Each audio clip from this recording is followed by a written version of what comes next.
Iran যুদ্ধ আমেরিকার জন্য মরণ ফাঁদ। আমেরিকা এই যুদ্ধে অবধারিতভাবে পরাস্ত হবে, এতে কোনো সন্দেহ নেই। আজ এই নিবেদনে আপনাদের সামনে তুলে ধরবো কেন কিভাবে আমেরিকা পরাস্ত হবে ইরানের কাছে। আমেরিকার বর্তমান যে হারির হাল, আমেরিকার বর্তমান আর্থিক যে দুরবস্থা, সেখান থেকে দীর্ঘকালীন ইরানের সঙ্গে যুদ্ধে লড়ার ফলে আমেরিকার সামরিক এবং অর্থনৈতিক দুই দিক থেকেই নিদারুণ পরাজয় হবে। ইরান যদিও আমেরিকার সমকক্ষ নয় সামরিক এবং অর্থনৈতিক দিক থেকে, তবুও এই যুদ্ধে সত্যের বলে এবং আত্মত্যাগের শক্তির বলে ইরান আমেরিকাকে পরাস্ত করেই ছাড়বে। চলুন কেবলমাত্র আবেগ নয়, তথ্য ভিত্তিক, পরিসংখ্যান ভিত্তিক আজকের এই নিবেদনে আপনাদের সামনে আমরা তুলে ধরার চেষ্টা করব ঠিক কিভাবে ইরানের হাতে আমেরিকা পরাস্ত হতে যাচ্ছে। প্রথমত আমরা জানি ইরান পৃথিবীর সেই দেশ যে ড্রোন টেকনোলজিতে অদ্বিতীয়। পৃথিবীর কোনো রাষ্ট্র ইরানের মতো শক্তিশালী এবং অত তাড়াতাড়ি বিপুল সংখ্যক ড্রোন তৈরি করতে পারে না। ইরান অন্তত এই ক্ষেত্রে আমেরিকার থেকে 100 গুণ এগিয়ে আছে, এতে কোনো সন্দেহ নেই। আর এই ড্রোন যেটি আমেরিকার ভারী ভারী অস্ত্রের তুলনায় অনেকখানি দুর্বল অস্ত্র, তবু এই ড্রোনের শক্তিতেই ইরান এই যুদ্ধে জয়ী হতে চলেছে। এটা পদাতিকের দাবি নয়, সারা পৃথিবীর যারা বাঘা বাঘা যুদ্ধ বিশেষজ্ঞ তারাই দাবি করছেন ইরানের তৈরি ড্রোন আমেরিকার মরণ ফাঁদ। চলুন প্রথমেই আমরা মানি কন্ট্রোল ম্যাগাজিন এই বিষয়ে কি লিখেছেন দেখে নিই। মানি কন্ট্রোল বলছে যে chief Iranian drones R becoming a serious problem for US air defence. আমেরিকার যে এয়ার ডিফেন্স সিস্টেম, সেই এয়ার ডিফেন্সের জন্য ইরানের তৈরি এই শাহী ড্রোন অত্যন্ত বিপজ্জনক হতে চলেছে। কারণ বোঝার জন্য আমাদের দরকার এয়ার ডিফেন্স সিস্টেম অর্থাৎ ইন্টারসেপশন ঠিক কিভাবে কাজ করে। মধ্যপ্রাচ্যে আমেরিকার যে 27টি মার্কিন সেনাঘাঁটি রয়েছে, সেই সৈন্যবাহিনী এবং আমেরিকার যে বিপুল টাকার যে সম্পদ অস্ত্রশস্ত্র রয়েছে, তাকে কিভাবে রক্ষা করে আমেরিকা, সেই ইন্টারসেপশন সিস্টেম আমাদের একটু জেনে নেওয়া দরকার। আমেরিকা গোটা মধ্যপ্রাচ্য তথা পৃথিবী জুড়ে তার যতগুলো সামরিক সেনা ছাউনি রয়েছে, তাকে বাঁচানোর জন্য, যাতে বহিঃশত্রু কোনো আচমকা মিসাইল কিংবা ড্রোন দিয়ে হামলা করে সমস্ত সেনাবাহিনীকে মেরে না ফেলে, সেই বিপদ থেকে বাঁচাবার জন্য তারা একটা ইন্টারসেপশন সিস্টেমকে ব্যবহার করে, যার পোশাকি নাম থার্ড এবং প্যাট্রিয়ট। ইসরায়েলেরও এইরকম 3 ধরনের এয়ার ডিফেন্স সিস্টেম রয়েছে। আপনারা জানেন, নাম ইতিমধ্যে শুনেছেন, আয়রন ডোম, অ্যারো 3, ডেভিড স্লিং। এরা কিভাবে কাজ করে চলুন এবার বুঝে নিই। ধরুন ইরানের এই শাহী ড্রোন আমেরিকাকে লক্ষ্য করে, ডোনাল্ড ট্রাম্পকে লক্ষ্য করেই আয়াতুল্লাহ মুস্তফা খামেনি এই শাহী ড্রোন ছুড়ে দিলেন। এখন ডোনাল্ড ট্রাম্পকে রক্ষা করবার জন্যে আমেরিকার যে সিস্টেম রয়েছে প্যাট্রিয়ট সিস্টেম বা থার্ড, এই দিক থেকে সঙ্গে সঙ্গে একটি মিসাইলকে লঞ্চ করা হবে। যখন এদিক থেকে শাহী ড্রোন তেড়ে আসবে, ঠিক এই দিক থেকে যে সিস্টেম রয়েছে সেই সিস্টেম থেকে অটোমেটিক একটি মিসাইল, শক্তিশালী মিসাইল আকাশের দিকে ধেয়ে যাবে এবং মধ্য আকাশে গিয়ে সরাসরি এখানে সংঘাত হবে। এই শাহী ড্রোনকে তখন আকাশেই ধ্বংস করে দেবে। এই আকাশে ধ্বংস করে দেওয়ার ফলে যদিও এই শাহী ড্রোন যদি সরাসরি আক্রমণ করতে পারত, তাহলে আমেরিকার যে সেনা ছাউনি সেখানে মারাত্মক ধ্বংস চালাতে পারত। যেহেতু আকাশেই ধ্বংস হয়ে গেল, সরাসরি কোনো সেনাবাহিনীর মৃত্যু হলো না, কিন্তু যে ড্রোন আকাশেই আঘাতপ্রাপ্ত হয়, বাধাপ্রাপ্ত হয়, সেই ড্রোনও কিন্তু আমেরিকার জন্য কম ক্ষতিকারক নয়, কম বিপজ্জনক নয়। যদিও এই ড্রোন সেনাবাহিনীকে খুন করতে ব্যর্থ হলো, কিন্তু আমেরিকার কোষাগারের টাকা, বিপুল অঙ্কের টাকাকে খুন করে তবেই মরবে, এই শহীদ হবে এই ড্রোন। এর নামেই শাহিদ অর্থাৎ শাহাদাত বরণ করবে আমেরিকার কোষাগারের টাকাকে ধ্বংস করে। কি বিপুল পরিমাণের টাকা একটা শাহী ড্রোন আমেরিকার কোষাগার থেকে ধ্বংস করতে পারে, তা দেখলে চমকে যাবেন। আমেরিকা এই শাহী ড্রোনের ক্ষমতায় ঈর্ষান্বিত হয়ে একবার রিভার্স ইঞ্জিনিয়ারিং করার চেষ্টা করেছিল। তারা লুকাস নামের একটি ড্রোন এই ইরানকে নকল করে বানানোর চেষ্টা করেছিল। অবাক লাগলেও এটাই সত্যি যে আমেরিকাও ইরানের প্রযুক্তিকে চুরি করার চেষ্টা করে, কিন্তু সফলভাবে পারেনি। চলুন আমরা দেখে নিই ইরান এবং আমেরিকা এই যুদ্ধে কেন আমরা বলছি যে ইরান আমেরিকাকে পরাস্ত করেই ছাড়বে? কারণ তার শক্তি হলো এই শাহিদ ড্রোন, সস্তায় তৈরি দেশীয় প্রযুক্তিতে তৈরি এই শাহিদ ড্রোন। ইরান যখন নিজের বিজ্ঞানী, নিজের প্রযুক্তি এবং নিজের বারুদ ব্যবহার করে একটি শাহিদ ড্রোন তৈরি করতে গিয়ে তার খরচ পড়ে মোটের উপরে 18 লাখ টাকা ভারতীয় টাকায়, তখন এই একটি শাহিদ ড্রোনকে আকাশে ইন্টারসেপশন করতে গিয়ে, বাধা দিতে গিয়ে আমেরিকার খরচ পড়ে 100 কোটি টাকা। 100 কোটি টাকা খরচ কেন পড়ে? মোটামুটি 36 কোটি টাকা খরচ হয় একটি মিসাইল বানাতে। আর একটি মিসাইল দিয়ে কখনোই শাহিদ ড্রোনকে আটকানো সম্ভব না, কারণ আকাশে তার গতিপথ বদলাতে পারে। তাই অন্তত 3টি মিসাইল ছুটতে হয় একটা শাহিদ ড্রোনকে আকাশে ধ্বংস করবার জন্যে।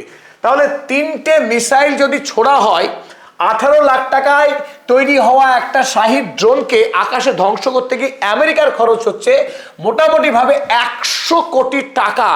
আনুপাতিক হারে যদি আমরা দেখি, তাহলে প্যাট্রিয়ট সিস্টেম থেকে যদি 3টে মিসাইল ছোড়া হয়, একটা শাহিদ ড্রোনের পরিবর্তে 555 গুণ টাকা বেশি খরচ হবে আমেরিকার।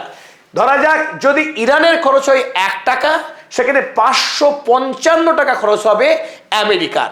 আর যদি সেটা থার্ড সিস্টেম হয়, থার্ড সিস্টেম আরো ভয়াবহ রকমের ব্যয়বহুল।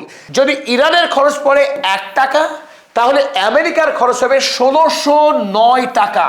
সুতরাং আমেরিকা যতই ধনী রাষ্ট্র হোক, ইতিমধ্যেই আমরা প্রত্যেকে জানি 39 ট্রিলিয়ন ইউএসডি লোনে ডুবছে আমেরিকার সাম্রাজ্য। ইতিমধ্যেই আমেরিকা আর্থিকভাবে দেউলিয়া হওয়ার পথে। সেই রাষ্ট্র এই অন্যায় যুদ্ধে জড়িয়ে পড়ার পর ইরান তার এই যুদ্ধে একটা স্পষ্ট স্ট্র্যাটেজি দিয়েছে। সেটা কি? এই সস্তায় তৈরি ড্রোন ব্যবহার করে আমেরিকার টাকা, আমেরিকার এয়ার ডিফেন্স সিস্টেমকে ঝাঁঝরা করে দেওয়া, তাকে ফুটো করে দেওয়া, যাতে করে দীর্ঘদিন ইরানের বিরুদ্ধে লড়াই করতে প্রলুব্ধ হয় আমেরিকা। আর সেই যুদ্ধ যদি চালাতে থাকে আমেরিকার, এখান থেকে আপনারা ইঙ্গিত করতে পারছেন যে কি পরিমাণ ব্যয়বহুল এই যুদ্ধে লড়া আমেরিকার জন্য। এই মুহূর্তে ইরানের হাতে এই শাহিদ ড্রোন অন্তত 80,000 ড্রোন রয়েছে মজুত। তার উপর প্রতি মাসে ইরান এই শাহিদ ড্রোন অন্তত 10,000 করে নতুন শাহিদ ড্রোন তৈরি করতে পারে। এটা ভাবার কোনো কারণ নেই যে শাহিদ ড্রোনের যেখানে তৈরি হয় যে কারখানা, সেই কারখানায় বোম মেরে আমেরিকা ধ্বংস করে দেবে। তার F-35 প্লেন অত্যন্ত শক্তিশালী উড়ে এসে পুরো কারখানায় নষ্ট করে দেবে ইরানকে। শুধু ইরান তৈরি করতে পারবে না, ব্যাপারটা তা নয়। কারণ মাটির গভীরে সুড়ঙ্গ কেটে ইরান একাধিক শহর বানিয়ে রেখেছে, এবং যে শহরগুলো একটা শহর থেকে অন্য শহর বহু কিলোমিটার জুড়ে প্রশস্ত। এমনকি ইরানের যে পার্বত্য অঞ্চল, সেই পার্বত্য অঞ্চলের মাটির গভীরেও একাধিক কারখানা রয়েছে। তাই আমেরিকার পক্ষে কোনো দিনই এই ড্রোন তৈরির কারখানাকে পুরোপুরি ধ্বংস করা সম্ভব না। ওদিকে দেখে নিই আমেরিকা প্রতি মাসে 60টি মিসাইল তৈরি করতে পারে। এখনো পর্যন্ত যুদ্ধকালীন সময় তার গতি বাড়তে পারে। আর এই ডেটাতে বিন্দুমাত্র ভুল নেই। আপনাদের জানে মনে হবে যে পদাতিক যে দাবি করছে সেই দাবি সত্য, তো আপনারা প্রত্যেকে চেক করবেন। আমরা হলপ করে বললাম এই মুহূর্তে আমেরিকা প্রতি মাসে সর্বোচ্চ 60টি করে মিসাইল তৈরি করতে পারে। অর্থাৎ কি, 20টা শাহিদ ড্রোনকে আটকাতে গেলেই আমেরিকার 60টি মিসাইল খরচ হয়ে যাবে। যেখানে ইরান 10,000 শাহিদ ড্রোন তৈরি করছে, সেখানে আমেরিকা তৈরি করছে মাত্র 60টি। একথা অনস্বীকার্য যে আমেরিকার এই 60টি মিসাইলের ব্যয় বহুগুণ বেশি, শক্তি বহুগুণ বেশি। কিন্তু 10,000 ড্রোন যদি প্রতি মাসে ইরান ছেড়ে দেয়, আমেরিকাকে লাগবে 30,000 মিসাইল লাগবে তাকে ধ্বংস করতে গেলে। সেই পরিমাণ মিসাইল আমেরিকার হাতে নেই। অতীতে যে মিসাইল তৈরি করে রেখেছিল তার অধিকাংশটাই ইউক্রেন যুদ্ধে ইসরায়েলকে যে গাজা যুদ্ধ চালালো এতদিন ধরে ইসরায়েল, সেই গাজা যুদ্ধে বিপুল পরিমাণে তার বোমা এবং মিসাইল খরচ হয়েছে আমেরিকার। তার ভাড়ারে অনেক অস্ত্র আছে সত্য, কিন্তু ইরান যে গতিতে তার দেশকে বাঁচানোর জন্য, শহীদ হওয়ার লক্ষ্যে, দেশের স্বাধীনতা বাঁচানোর লক্ষ্যে যেভাবে তৈরি করতে পারবে, আমেরিকা সেইভাবে তৈরি করার ক্ষমতা রাখে না। তাই আমেরিকার মধ্যপ্রাচ্যে থাকা যে এয়ার ডিফেন্স সিস্টেম যখন শেষের দিকে আসবে, তখনই আসল খেলা শুরু করবে ইরান। ইরান এখনো মূল যুদ্ধ শুরুই করেনি। এখন প্রাথমিকভাবে ড্রোন দিয়ে এবং কিছু মিড রেঞ্জের ব্যালিস্টিক মিসাইল ইতিপূর্বে ব্যবহার করেছে ইরান। ইতিমধ্যেই আমরা জানি যে কুয়েতে, ইউএইতে, কাতারে, বাহরাইনে প্রতিটা দেশে তার সামরিক সেনা ছাউনিকে বাঁচানোর জন্যে প্যাট্রিয়ট বা থার্ড সিস্টেমের যে মিসাইল সংখ্যা, সেই মিসাইল সংখ্যা কোথাও 4 দিন, কোথাও 6 দিন মাত্র অবশিষ্ট রয়েছে চালাবার মতো। ফলে ইতিমধ্যে আমরা জানি ইউক্রেন থেকে বিপুল পরিমাণে মিসাইল, এই এয়ার ডিফেন্স সিস্টেম তুলে আনা হয়েছে, রাশিয়া যাতে 2 থাপ্পড় মেরে ইউক্রেনকে দখল করতে পারে। ওদিকে দক্ষিণ কোরিয়া থেকে আমেরিকার যে এয়ার ডিফেন্স সিস্টেম ছিল, সেখান থেকেও তুলে আনা হয়েছে মধ্যপ্রাচ্যে আমেরিকার সৈন্যবাহিনীকে বাঁচানোর লক্ষ্য নিয়ে। তাই এই যে এয়ার ডিফেন্স সিস্টেম রয়েছে আমেরিকার, যখনই দুর্বল হবে তখন ইরান প্রচুর পরিমাণে হামলা শুরু করবে, আসল যুদ্ধ শুরু করবে। আর আসল যুদ্ধ শুরু হবে ইরানের হাতে থাকা সর্বকালের সর্বশ্রেষ্ঠ মিসাইল সম্ভার। আপনারা জানেন ফাতা-1 সুপারসনিক ব্যালিস্টিক মিসাইল, যে মিসাইলের গতি শব্দের গতির থেকে 13, 14, 15 গুণ পর্যন্ত গতি। এই মিসাইলকে প্রতিরোধ করা ইসরায়েল বা আমেরিকার কোনো ক্ষমতা নেই, পৃথিবীর কোনো প্রযুক্তি নেই যে ফাতা-1, ফাতা-2 এইরকম সুপারসনিক ব্যালিস্টিক মিসাইল যাকে প্রতিরোধ করা এবং এর ধ্বংস করার ক্ষমতা সীমাহীন। ইসরায়েল বা আমেরিকাকে এই সমস্ত মিসাইল যদি ইরান ধারাবাহিকভাবে নিক্ষেপ করা শুরু করে, পুরো ধ্বংস করে দেবে ইসরায়েলকে। এবং সর্বোপরি খোররাম শাহের 4, এই খোররাম শাহের 4 মিসাইলের কথা আমরা একাধিকবার বলেছি। কেন বলেছি? তার কারণ এই মিসাইল একটি অনন্য প্রযুক্তি রাখে। এতদিন ধরে আমেরিকা তার যে গর্ব ছিল, B-2 বোমারো বিমানে করে উড়ে এসে নাতাজ, ফোর্দো বা ইস্পাহান, ইরানের যে পারমাণবিক গবেষণা কেন্দ্র, সেখানে আকাশ থেকে বোম ফেলে মাটির গভীরে ঢুকে গিয়ে এই বোম ব্যাপক ধ্বংসকরণ চালাতে পারে। আর আমেরিকার ফেলা বোমকেই ইরান রিভার্স ইঞ্জিনিয়ারিং এর মাধ্যমে তৈরি করেছে এই মিসাইল খোররাম শাহের 4।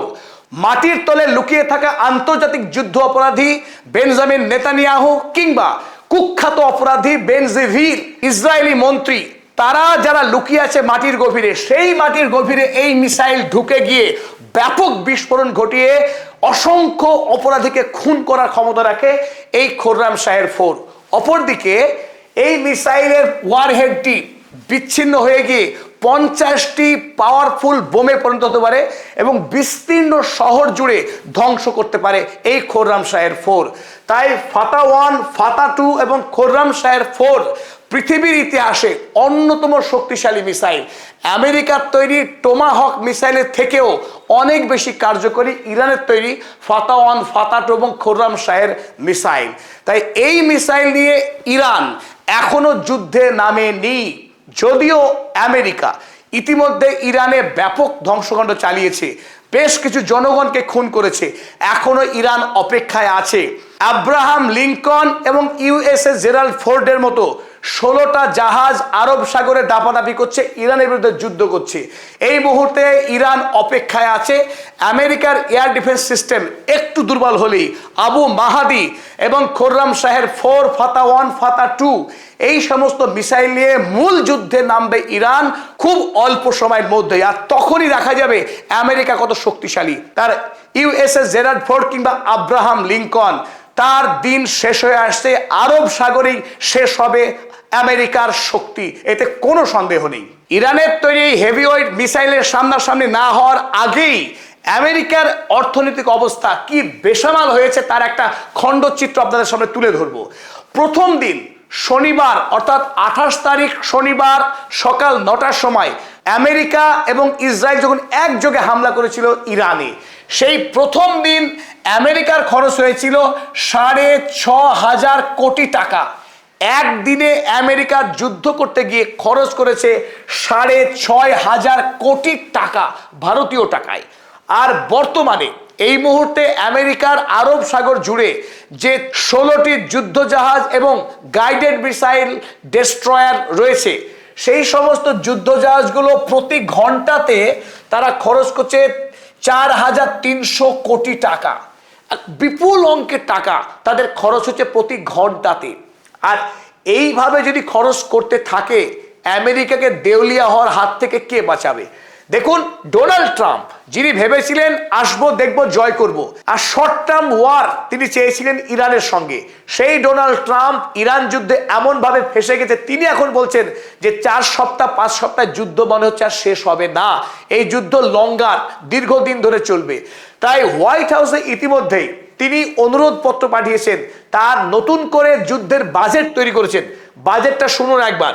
তিনি সম্প্রতি যে অনুরোধ পাঠিয়েছেন বিল, সেই বিলে 4,58,154 কোটি টাকা, ভারতীয় টাকায় তিনি বর্তমানে যে বিল পাঠিয়েছেন 4,58,154 কোটি টাকা। এই বিপুল অঙ্কের টাকার অনুমোদন চেয়েছেন। যে টাকা তিনি বাজেট করেছিলেন সে টাকা শেষ হয়েছে, নতুন করে তিনি এই বিপুল অঙ্কের টাকা অনুমোদনের জন্য অনুরোধ পাঠিয়েছেন। আমেরিকাতে ডোনাল্ড ট্রাম্পের বিরুদ্ধে এই মুহূর্তে যে বিপুল আন্দোলন চলছে, ডেমোক্র্যাট তো বটেই, রিপাবলিকান দলের ভেতরেই এই মুহূর্তে ডোনাল্ড ট্রাম্পকে আক্রমণ করা হচ্ছে অনৈতিক যুদ্ধে জড়িয়ে পড়বার জন্য, যে যুদ্ধে আমেরিকার সেনেট কিংবা কংগ্রেসের কোনো অনুমোদন নেই।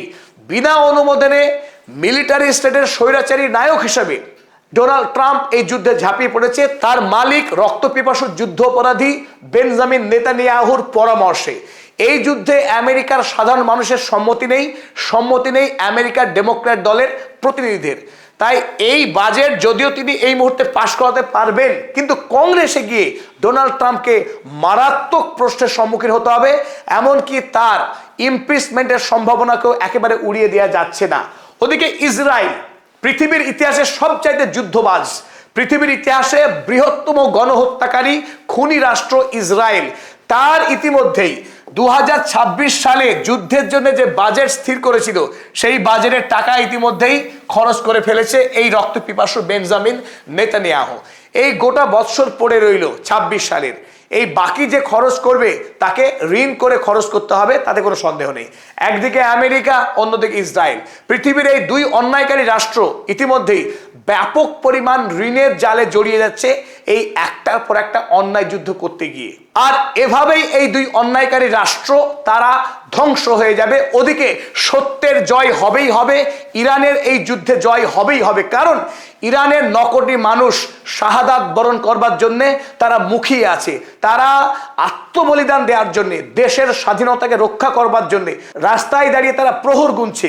তারা আমেরিকার এই হামলাতে বিন্দুমাত্র ভয় পায়নি, তারা প্রাণের ভয় পায় না। এই লড়াই করে আমেরিকাকে দেশ থেকে তাড়িয়েই ছাড়বে, যেভাবে তালিবান 20 বৎসর ধরে যুদ্ধ করেও আমেরিকার মতো সুপার পাওয়ারকে চোরের মতো তাড়িয়েছে দেশ থেকে। অপেক্ষায় রয়েছে আমরা, অপেক্ষায় রয়েছে গণতন্ত্রকামী পৃথিবী আমেরিকার পরাজয় দেখবার জন্যে। আপনি আমি প্রত্যেকে। আমাদের এই নিবেদন ভালো লাগলে পদাতিককে সাবস্ক্রাইব করবেন, নিচে সাবস্ক্রাইব বাটনের পাশেই জয়েন বাটন আছে, ক্লিক করুন এবং আমাদের সঙ্গী হন, সঙ্গে থাকুন।